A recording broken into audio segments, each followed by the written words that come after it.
You may have felt it at some point in your life, a quiet but persistent sensation of being adrift, as if you were moving through the motions, working, interacting, existing. Yet somewhere inside, something essential was missing, a subtle feeling of disconnection, as if you were searching for a deeper meaning, but it always seemed just out of reach, hidden behind an invisible fog. Many people live this way for years, some for their entire lives. And the most unsettling part is that they keep moving forward, but without direction. They keep existing, but without truly living. But what if I told you that the answers you're searching for are not in the external world, that they are not found in more achievements, more money, more recognition, or more validation? What if everything capable of transforming your life already exists within you, hidden precisely in the places you've learned to avoid looking? Carl Jung, the Swiss psychiatrist and psychoanalyst who revolutionized our understanding of the human mind, devoted his entire life to exploring this question. Jung did not study the psyche as a distant observer. He explored it like an explorer crossing dangerous, unknown, and deeply transformative inner territories. For Jung, the greatest human suffering did not come from pain itself, but from the loss of meaning. He believed that human beings struggled desperately against inner emptiness, against the terrifying idea that their lives might have no real purpose. And it is this fear, Jung observed, that pushes people toward distractions, masks, and false certainties. While many attempted to explain the mind superficially, Jung descended into its deepest layers. He had the courage to look at what most people prefer to ignore: the unconscious, the shadow, repressed fears, hidden desires, and the parts of ourselves we conceal from the world, and often from ourselves. Jung understood something essential. There is no true transformation without inner confrontation. Life to him was not merely a sequence of random events, nor a race towards success, status, or approval. Life carried a profound meaning, but that meaning did not reveal itself to those who ran from themselves. It only emerged when an individual dared to walk through their own inner darkness. Truth, Jung said, is not found in avoiding conflict but in facing it consciously, not in erasing pain but in listening to it, not in denying the shadow but in integrating it. This is why Jung made a statement that still unsettles people today. Life is not a problem to be solved, but a mystery to be lived. And this mystery does not reveal itself on the surface. It reveals itself only when we descend into the depths of the psyche, where symbols, archetypes, and invisible forces shape our choices without our awareness. But Jung did not arrive at these insights through abstract theories or empty speculation. His journey was personal, painful, and profoundly human. Born in 1875 in Switzerland, the son of a pastor, Jung grew up surrounded by rigid religious structures that, while respected, felt incomplete to him. From an early age, he sensed that the answers being offered failed to touch what his soul was truly seeking. Something didn't fit, something was missing. This sense of inner disconnection followed him throughout his life and became the driving force behind his search. Jung endured deep psychological crises, long periods of isolation, intense inner conflicts, and powerful visions that brought him to the edge of psychological collapse. Instead of fleeing from these experiences, he did something rare and courageous. He chose to face them consciously. It was through this direct confrontation with his own unconscious that Jung uncovered truths that would forever change psychology, philosophy, and humanity's understanding of meaning itself. He realized that what we fear most within ourselves, the shadow, is often where our greatest strength, authenticity, and purpose are hidden, and perhaps that feeling of being lost that you carry is not a mistake. Perhaps it is a signal, a call to turn inward, a call to stop running, a call to finally listen to what your soul has been trying to tell you for a long time. And this is exactly what we will explore in the next blocks. Jung's adult life was marked by a defining inner conflict, one that would shape all of his thinking, the tension between spirituality and skepticism. This was the first great inner battle he faced consciously. On one side stood the religious inheritance of his father, on the other, an unshakable need to reject ready-made answers. This conflict did not drive him away from spirituality, it deepened his search for it. And from this inner struggle, the foundations of his revolutionary understanding of the human psyche began to emerge. If this resonates with you so far, stay with us. Subscribe to Unshakable Mind and share your thoughts in the comments. Because this journey inward is not about information. It's about remembrance, and what comes next may change the way you understand yourself forever. Later, these tensions would allow Jung to explore, with rare courage and brutal honesty, his fascination with the unconscious. Around the age of 30, Jung entered a period he himself described as a terrifying confrontation with the unconscious. This was not a metaphor. It was visceral, real, and deeply unsettling. He began experiencing intense visions, spontaneous symbolic images, and disturbing dreams. Inner voices emerged. Psychic contents flooded his awareness that felt completely foreign to his conscious ego. At times, Jung genuinely feared he was on the brink of psychosis. He questioned whether he might be developing something similar to schizophrenia. But instead of fleeing these experiences or attempting to suppress them, Jung did something extraordinary. He chose to observe them, document them, and enter into dialogue with them. It was during this period that the questions many people avoid their entire lives arose with full force. Who am I? Really? Why do I feel this way? What is the purpose of all this? Jung called this descent Unkak, inner adventure, and he insisted that this was the true challenge of human life, not the conquest of the external world, but the courage to face the unknown territory within oneself. Like all of us, Jung experienced confusion, fear, doubt, and profound loneliness. But unlike most people, he refused to escape these states. To Jung, moments of crisis and uncertainty were not failures of the path, they were signals, symbolic guides pointing toward a deeper understanding of the psyche. He believed that psychological suffering arises when something essential is trying to be born within us, but has not yet found conscious expression. Meaning in life, Jung said, is never found in comfort zones.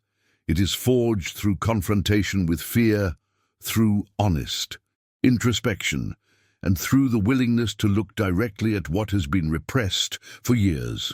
From early on, Jung realized that human life was infinitely more complex than it appeared on the surface. Where others saw symptoms, he saw symbols. Where others diagnosed pathology, Jung perceived messages from the unconscious. Human experience to him contained a depth that the psychology of his time largely ignored. This realization marked the beginning of a singular journey, not toward land, fame, or external power, but toward the unexplored territory of his own inner world, an expedition without maps, without guarantees, without masters, only courage. Interestingly, Jung did not initially intend to become a psychologist. His first passion was medicine. He was fascinated by the human body, but even more by mental illness, which seemed to carry something mysterious, almost symbolic. This fascination naturally led him to psychiatry. In 1900, Jung began working at the Burghölzli psychiatric hospital, one of the most important psychiatric institutions in Europe. There, he immersed himself in the study of patients diagnosed with schizophrenia. While many physicians saw only chaos, delusion, and disorganization, Jung noticed something profoundly different. The contents of these minds followed patterns, images repeated, symbols returned, themes echoed across individuals. These expressions were not random. They appeared to emerge from a deep, shared source, something collective. It was also at Burghölzli that Jung first encountered the work of the Sigmund Freud, the founder of psychoanalysis. Upon studying Freud's ideas, Jung felt an immediate intellectual resonance. He recognized in Freud another thinker who dared to go beneath the surface of the mind. Jung reached out to Freud, and the two began an intense correspondence. Their exchange quickly evolved into a powerful intellectual friendship. They spoke for hours, debated relentlessly, shared discoveries, and challenged each other's assumptions. For a time, Jung was seen as Freud's natural successor, but as we will explore in the next block, this relationship, which began as a formidable alliance, was destined to become the greatest rupture in the history of psychology. Jung's work gained recognition rapidly. His intelligence, clinical sensitivity, and depth of thought propelled him quickly through the ranks of psychoanalysis. Before long, he became Freud's protégé. Freud saw in Jung not only a brilliant disciple, but the ideal figure to carry his legacy forward, particularly because Jung was not Jewish, which Freud believed would help psychoanalysis gain acceptance in a deeply prejudiced world. For a time, the two appeared inseparable. But beneath the surface, fundamental differences were already forming, differences that would soon tear their alliance apart and give birth to an entirely new understanding of the human psyche. And that turning point is where the story truly begins. They were inseparable. They spoke for hours, exchanged letters almost daily, and shared ideas, dreams, and bold visions about the human mind. Jung deeply admired Freud. He respected his intellectual courage and recognized the revolutionary impact of his discoveries. Yet as their relationship matured, something began to trouble Jung profoundly. He felt that Freud's theories, though powerful, were ultimately limited. Freud believed that much of human behavior could be explained by unconscious drives, especially sexual impulses. In his view, the unconscious was largely a reservoir of repressed desires, childhood conflicts, and instinctual tensions that needed to be brought into consciousness in order to relieve psychological suffering. Jung, however, began to perceive something far greater. To him, reducing the human psyche to biological and material impulses was like trying to understand the ocean by studying only the foam on the waves. The human mind, as Jung saw it, was vast, mysterious, and deeply symbolic, filled with dreams, images, myths, and connections that transcended time, culture, and personal history. This difference was not merely theoretical, it was existential. Where Freud saw the unconscious as a problem to be solved, Jung came to see it as a gateway to something profound. For Jung, the unconscious was not the enemy of the ego, but its ally, a self-regulating system constantly striving for balance, wholeness, and psychological growth. At that point, separation became inevitable. Jung began to formulate a revolutionary vision of the psyche. He proposed that the human mind is composed of three fundamental layers, each essential to psychological development. The first is the ego, the conscious mind. This is the part of us that interacts with the external world. It is our sense of identity, the inner voice you hear when you think, right now, as you follow these words. The second layer is the shared, personal unconscious. This is the realm of forgotten memories, repressed experiences, and unprocessed emotions. It is deeply individual, shaped by each person's unique life history. Here live what Jung called complexes, emotionally charged patterns that influence our decisions, reactions, and relationships without our awareness. But it was the third layer that made Jung immortal in the history of psychology, the collective unconscious. This was Jung's greatest contribution. He proposed that beyond the personal unconscious lies a deeper universal layer of the psyche shared by all human beings, a reservoir of primordial images, symbolic patterns, and instinctual forms of behavior that he called archetypes. Archetypes such as the hero, the mother, the wise old man, the shadow, the trickster. These patterns appear in myths, religions, fairy tales, dreams, and symbols across cultures that have never interacted, separated by oceans, centuries, and languages. To Jung, this was no coincidence. It was evidence of a shared psychic structure underlying humanity itself. This idea radically expanded what it meant to be human. We were no longer merely products of childhood trauma or sexual repression. We were carriers of an ancient psychic inheritance, connected to one another through invisible symbolic patterns, participants in a story far larger than our individual biographies. Jung's brilliance made conflict with Freud unavoidable, but their break was not merely professional, it was philosophical, even spiritual. Freud believed sexual desire was the central driving force of the psyche. Jung believed this was only one expression of something far broader, psychic energy, a force that could manifest as creativity, spirituality, the search for meaning, symbolic power, and inner transformation. When Jung began speaking openly about spirituality, religious symbolism, and profound inner experiences, Freud saw this as a threat to the scientific credibility of psychoanalysis. To Jung, however, ignoring these dimensions was nothing less than mutilating the human soul. This clash of worldviews led to a painful, final rupture, one that reshaped not only their lives, but the entire course of psychology. And from that rupture, Jung was forced to walk alone. Yet it was precisely in that solitude that his deepest discoveries would emerge. For Freud, primary instincts, especially sexual ones, stood at the center of human behavior. For Jung, these instincts were merely surface expressions of a deeper, symbolic, meaning-seeking psyche, and it was this conviction that would lead Jung beyond psychology, as it was known, and into the unexplored depths of the human soul. He felt that this vision was far too narrow to explain the true complexity of the human soul. Jung believed that spirit, symbolism, and the search for meaning played an equally fundamental role in shaping the psyche. These ideological differences created a rift between Jung and Freud that could never be fully healed. The break between Jung and Freud was painful, intense, and deeply transformative. But more than a personal conflict, it marked a historic division within psychology itself.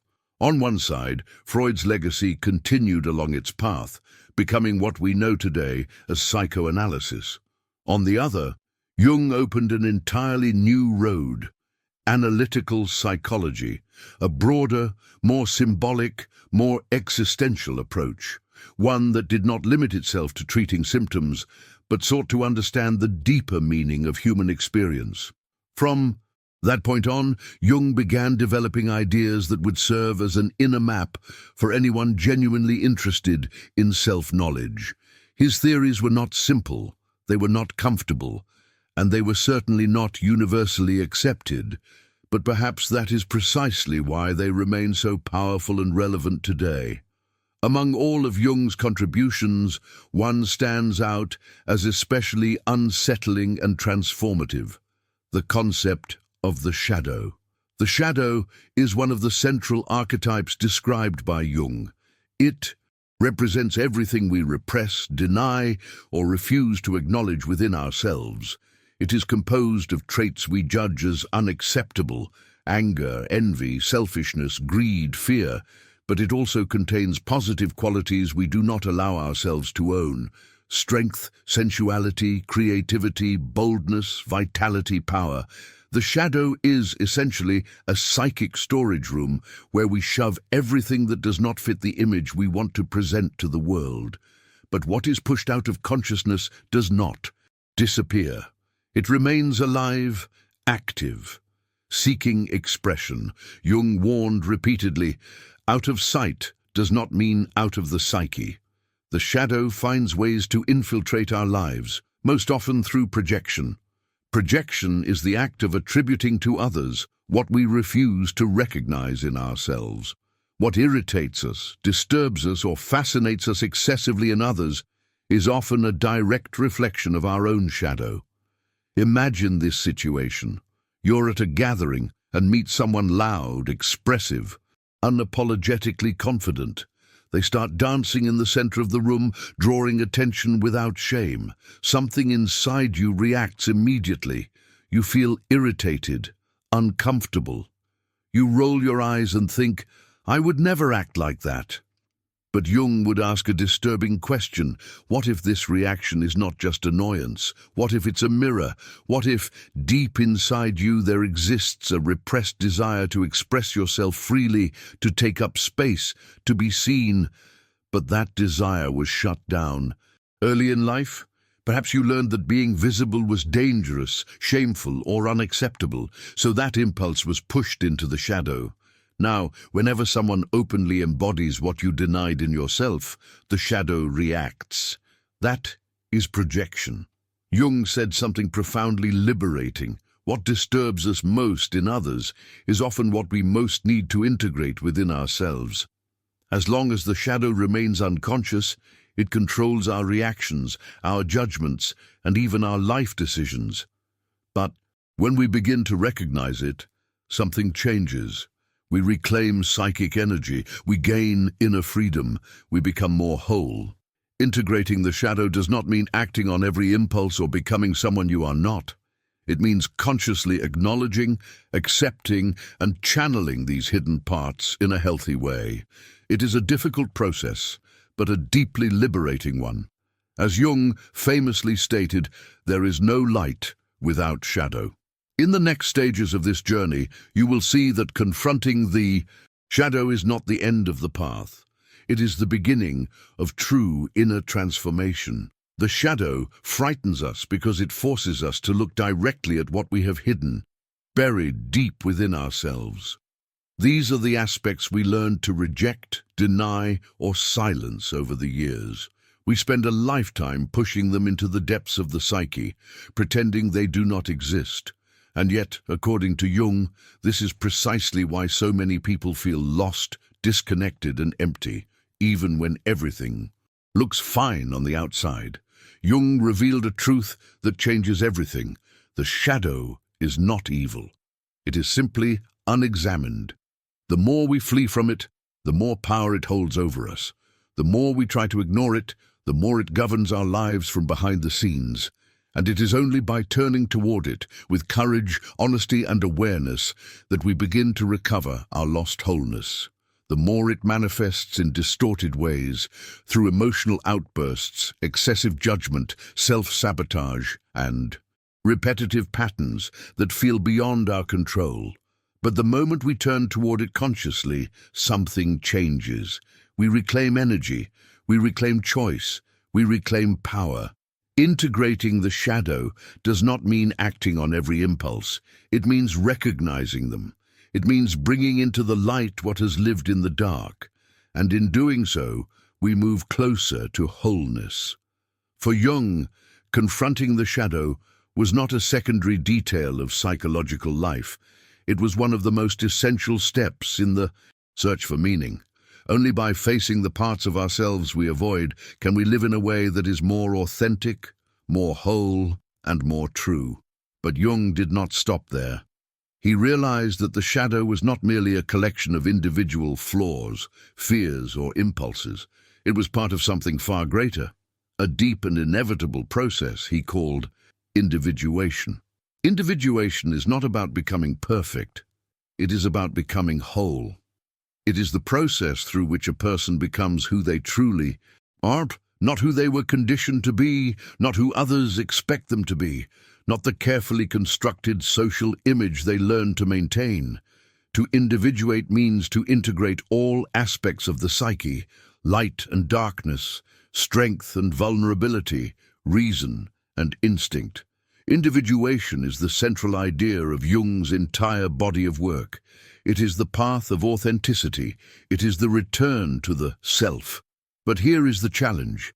Individuation does not happen by avoiding conflict, escaping pain, or denying fear. It happens precisely through direct confrontation with them. Jung believed that we are all born with vast, unique and powerful potential. Yet as we grow, we quickly learn that certain parts of us are welcomed and others are not. In order to survive socially, we begin suppressing natural aspects of our personality. This is where the persona is born. The persona is the social mask. It is the role we play to be accepted, to belong, to avoid rejection. The persona is not false, it is necessary. We all need a persona to function in society. The problem begins when we identify with it completely. Over time, we start to believe that the mask is who we truly are. But something always reveals the truth.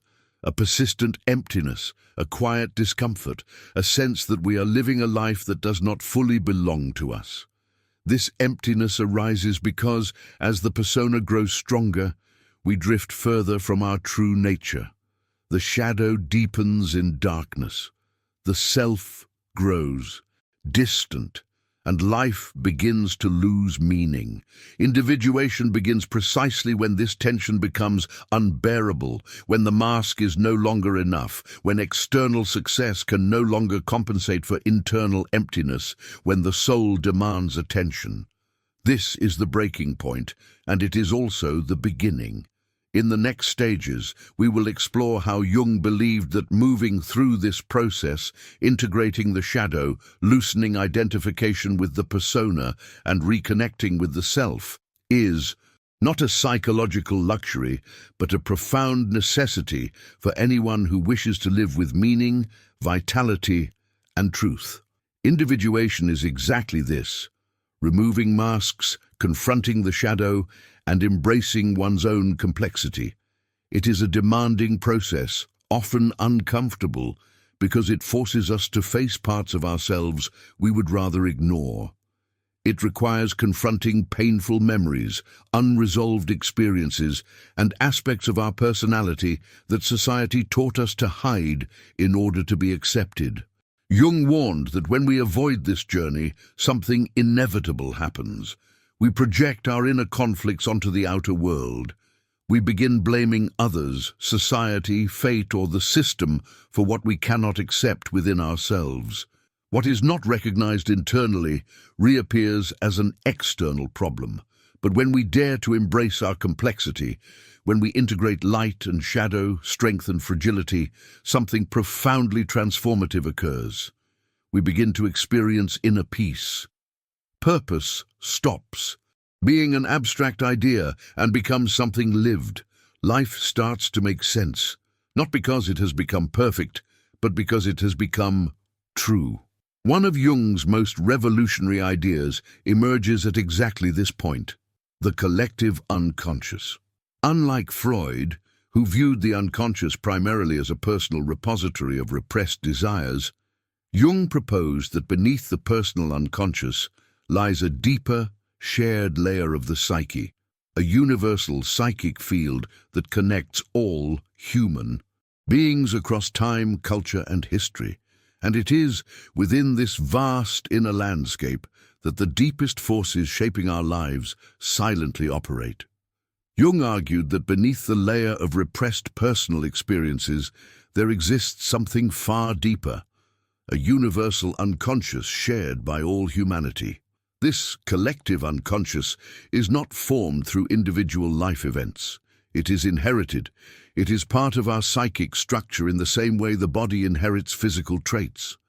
According to Jung, the collective unconscious is populated by archetypes, universal patterns of experience that appear repeatedly in myths, religions, legends, and stories across every culture and every era. Archetypes such as the hero, the great mother, the wise old man, the trickster, the shadow, and the self represent fundamental human experiences that transcend time, geography, and culture. For Jung, these archetypes were not abstract symbols or poetic metaphors.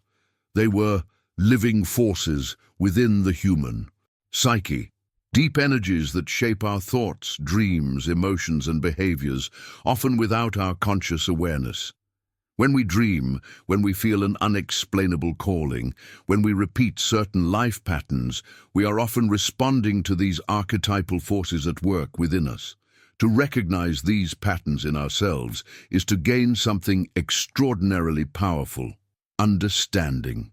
We begin to see that our conflicts are not random, that our suffering is not a personal failure, but an expression of universal psychological processes. The collective unconscious reminds us of something essential. We are not alone in our struggles.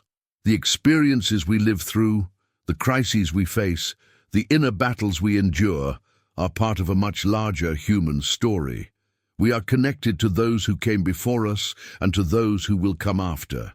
Every human being, in their own way, relives the same fundamental themes: loss, search, transformation, symbolic death, and rebirth. Jung expressed this insight beautifully when he said, "We are not only of today or yesterday, we are of an immense age." To understand the collective unconscious is to understand that we carry the history of humanity within us. We are shaped not only by our childhood, but by ancient myths, timeless symbols, and psychological patterns that have repeated for thousands of years. And when this realization begins to take hold, something profound changes. Your problems stop being merely personal and become initiatory. They transform into invitations, calls toward growth, integration, and transformation. In the next stages of this journey, we will explore how Jung believed that recognizing these archetypes, especially the self, represents the final step toward a life of meaning, integration, and true psychological maturity. Jung believed that genuine self-knowledge is not an intellectual exercise or a search for easy answers. For him, the journey toward discovering the meaning of our lives was, above all, an inner path, a deeply personal process that connects us to something far greater than our individual existence. By reconnecting with the wisdom of the past, with the symbols, myths, and archetypes that have shaped the human psyche across generations, we begin to understand the present and discover our true place in the world. The key to this understanding, Jung insisted, lies in turning toward the deepest layers of our psyche, precisely those parts society often teaches us to repress or ignore. One of the most powerful ways to access the unconscious, both personal and collective, was, for Jung, through dreams.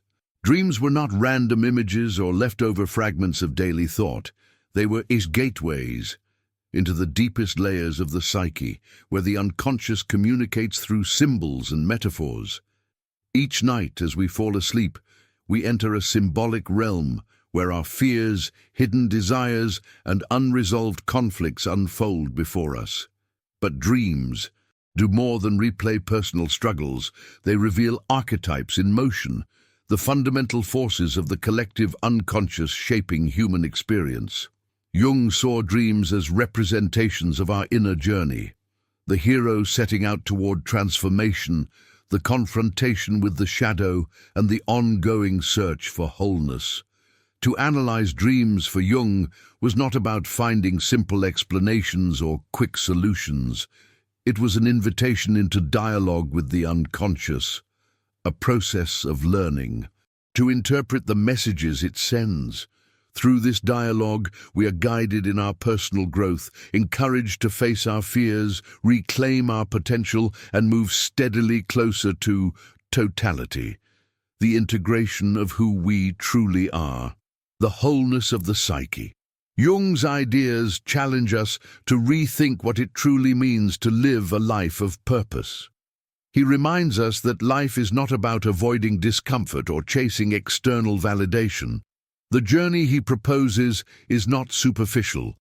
It is an inner journey, one that demands we confront our shadow, embrace our complexity, and integrate the unconscious parts of ourselves.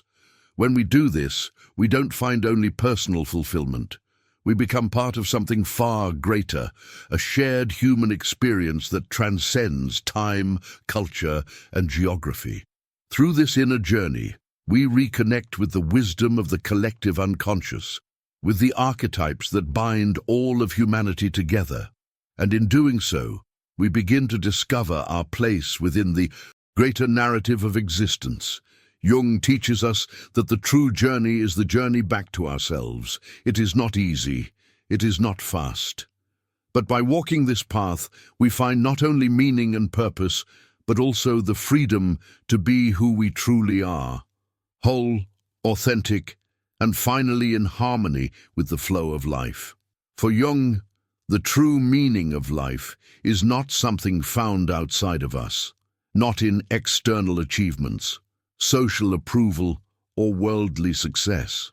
Meaning is something we discover within ourselves, through the ongoing process of the individuation, the integration of the conscious mind with the unconscious. Jung did not believe life was a predetermined fate or a fixed destination waiting to be reached. Life, for him, was a journey, a continuous movement toward wholeness, a journey that is never fully completed, yet transforms and matures us at every step. And this journey begins, and can only begin, the moment we choose to look inward, the moment we decide to confront what is hidden and unresolved within us, the moment we face the unknown that lives in our own psyche. It is when we turn toward our shadow, integrate our fears, accept our limitations, and embrace our full complexity that life begins to acquire meaning. Because this process is not external, it cannot be achieved quickly or easily. It is a lifelong inner work, a construction of the soul, a living work of art shaped from within. And it is in this confrontation with the unknown, with the depths of our own psyche, that we begin to discover ourselves in a way that is profound, truthful, and authentic. Along this path, we do not find a single fixed purpose or a final, definitive answer. Instead, we find a way, a path that leads us closer and closer to who we truly are. For Jung, the meaning of life is not something ready-made or given to us.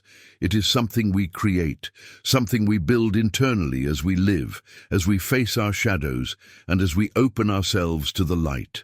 This is not an easy process, but it is the only path to true psychological freedom, the freedom to be who we are, with all our contradictions, all our complexity, and all our humanity.